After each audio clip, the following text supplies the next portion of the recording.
አንቺ የልጁን ጫማ በሌለበት በር ከፍተሽ ምን ጣጣለሁ? ደስ ነው የሚለው። መጣልሽ። ቀለድክ በቃ። ይቅርታ። ችግር የለም። በሰላም ነው? ምን ነው? ምን አጠፋው? በሬን ከፍተሽ ጫማዎችን ያወጣሽው? ካልሲ ልጠብልህ እኮ ብዬ ነው። ካልሲ ወይስ ጫማ? ወንድሜ በሉ ስራ ረፍዶብኛል።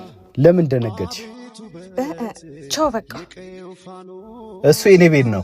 ሰማይን አይቶ አይኔ አይጨርሰው። አቤት። ስልኬን እኮ ረስቼ። ፈታ በሉ።